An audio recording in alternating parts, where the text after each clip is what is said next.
अయ్यो अయ్यो अయ్यो, आज जब मैं बाजार से घर को आती, मेरी गाड़ी अपने आप घर के बाहर रुक जाती।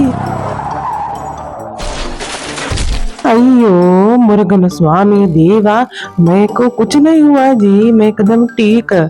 मेरी अम्मा के किचन से होटल से भी बढ़िया खाने की खुशबू आती।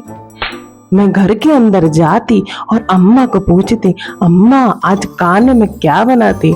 मेरी अम्मा सर पकड़ के बोली, ए मुरुगन स्वामी, मैं इस बुक्कड़ का क्या करूं। पर अम्मा तो अम्मा होता ना जी, चाहे वो चोर का अम्मा हो या पुलिस का अम्मा। मेरा अम्मा किचन में जाती और मेरे लिए ये भीगा हुआ दाल चावल ग्राइंडर में पीस पीस के पीस पीस के पीस पीस के एकदम फाइन पेस्ट बनाती जी। अब इस फाइन पेस्ट का वो आगे क्या बनाती, मैं आपको आगे रेसिपी में बताती जी। अयो मेरी अम्मा इस पेस्ट से कुछ भी बना सकती जी। इडली डोसा अप्पे मेरी अम्मा के हाथ में जादू।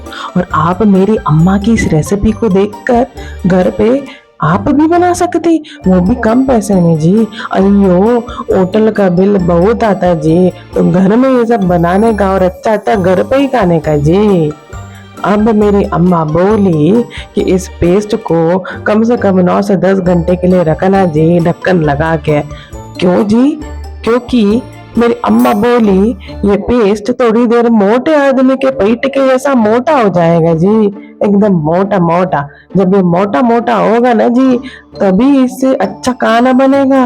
हाँ, आप भी इसको मोटा होने दीजिए। अयो जब मेरी न बिल्ली जैसी आंखों से मेटल मोटा होता दिखा ना जी, मैं दौड़ के अम्मा के पास गई और अम्मा को मैंने बोला, इस भूखे बच्चे का पेट भर दे अम्मा, इस भूखे बच्चे के पेट में soft soft smooth smooth idli डाल दे अम्मा।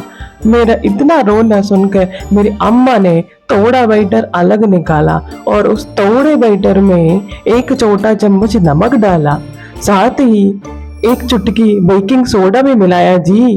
वो इस बैटर से एकदम सॉफ्ट और स्पॉन्जी इडली बनाएगी जी, जो आप भी बनाना और अपनी अम्मा और अपने घर में सबको खिलाना। अब अम्मा इस इडली स्टैंड पे तेल लगाता जी।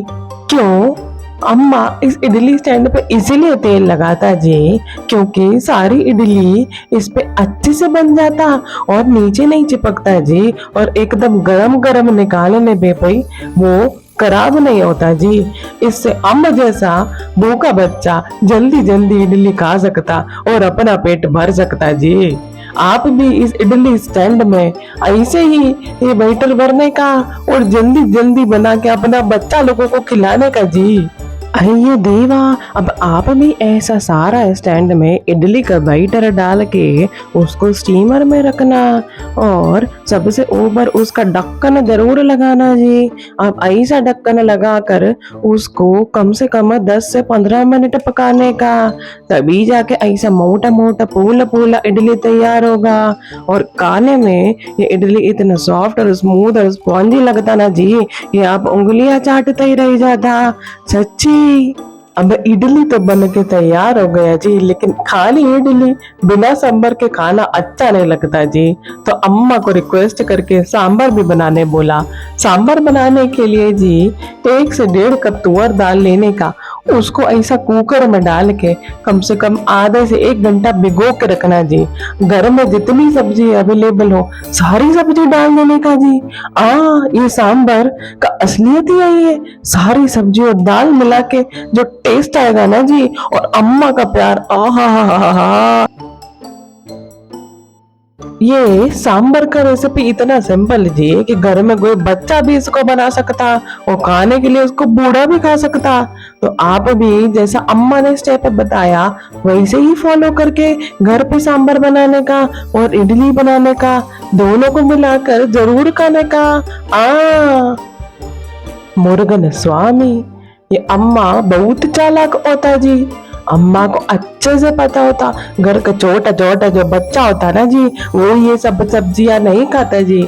इसीलिए अम्मा चालाकी से ये सब सब्जियां सांभर में मिला देता जी। साथ ही 1 से 1.5 छोटा चम्मच हल्दी डाल देता, और इसका और स्वाद बढ़ाने के लिए इसमें अम्मा कम से कम 2 बड़ा चम्मच नमक डालता जी। आ ये सांबर का खासियत ही यही जी। येलो दाल के साथ कुछ मीठा नीम का पत्ती और हरी भरी सब्जियां डालने के बाद ये सांबर एकदम हेल्दी हो जाता। मेरी अम्मा बोली इसमें 1 चुटकी हींग भी डालने का, और 1 चुटकी हींग डालने के बाद इस सांबर को अच्छे से हिलाने का जी। अब इसमें कुछ भीगा इमली का पानी डालना। इस भीगा इमली का पानी डालने से हमारा सांबर एकदम बढ़िया और खट्टा भी हो जाता है जी। स्वामी, अब अम्मा ने सांबर को हाई फ्लेम पर रख कर साइड में तड़का का तैयारी कर लिया जी। उसके लिए अम्मा ने एक कढ़ाई लिया। उस कढ़ाई में अम्मा ने 2 से 3 चम्मच बड़ा तेल डाला। साथ ही सांबर का टेस्ट बढ़ाने के लिए उसमें कुछ जीरा और कुछ राई भी ऐड किया जी। आप भी करने का। और हमारे राई जीरा के साथ हींग न जाए ऐसा हो सकता क्या? तो अम्मा ने हींग के साथ कुछ मीठा नीम का पत्ती भी डाला जी। अब हम इस सांबर मसाले को डाल के सांबर का टेस्ट 1 नहीं 2 नहीं 3 गुना बढ़ाता जी। और हमारे तड़का का फाइनल टच देने के लिए उसमें 1 चम्मच लाल मिर्च पाउडर डालकर उसको ऐसे चला चला के हमारे सांबर में डालता जी। अयो, अब ये सांबर बन के खत्म रेडी। लेकिन मेरी अम्मा अब नारियल का चटनी भी बनाती। उसके लिए 1 कप ताजा नारियल, 20 से 25 मीठा नीम का पत्ती और 1 छोटा चम्मच नमक भी डालती। अयो, साथ में 3 कटा हरी मिर्च भी लेती थी और उसका एकदम फाइन पेस्ट बनाकर रेडी कर लेती। ये चटनी अम्मा मेरे अन्ना के लिए बनाती। मेरे अन्ना को ये चटनी इतना पसंद कि वो इडली सांभर से ज्यादा ये चटनी खाती। आप भी चटनी को बनाना और घर पर जरूर ट्राई करके देखना जी। अब मैं एक सच्ची बात बताती। वैसे तो आप इस चटनी को ऐसे भी खा सकती, लेकिन जैसे जैसे मेरे अम्मा ने तड़का लगाया ना जी, अगर आप लोग भी वैसा स्टेप फॉलो करके तड़का लगाती तो इस चटनी का स्वाद 2 गुना बढ़ जाती। और इस तड़के का खुशबू सूंघ के घर का बुढ़ा बड़ा बच्चा जवान सब दूर दूर से दौड़ कर इस चटनी और इडली सांभर को खाने आता जी। आप भी ये ट्राई करके देखना जी। मैं एक राज का बात बताता। ये टमाटर का चटनी जो अभी अम्मा बना रहा ना, मैं चुपचाप इसको कैमरा में रिकॉर्ड करती जी। क्यों? क्योंकि ये चटनी मेरी दादी और मेरी नानी का एकदम सीक्रेट रेसिपी जी, जो अम्मा किसी को नहीं बताती।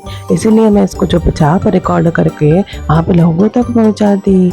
जैसा जैसा अम्मा इस चटनी का स्टेप फॉलो करता ना जी, आप लोग भी वैसा ही स्टेप फॉलो करके इस टेंगी यम्मी चटनी को घर पे ज़रूर बनाना। और हाँ, इस चटनी का एक खासियत, ये चटनी आप किसी के भी साथ खा सकती। चाहे इडली हो, चाहे डोसा हो, चाहे अप्पे हो या उत्तपम, ये सब के साथ जचता जी।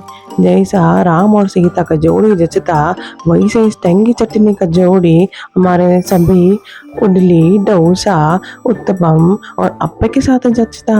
अब इसमें तड़का लगाना मत भूलना जी। ये तड़का नारियल चटनी से भी इजी और फास्ट हो जाता जी।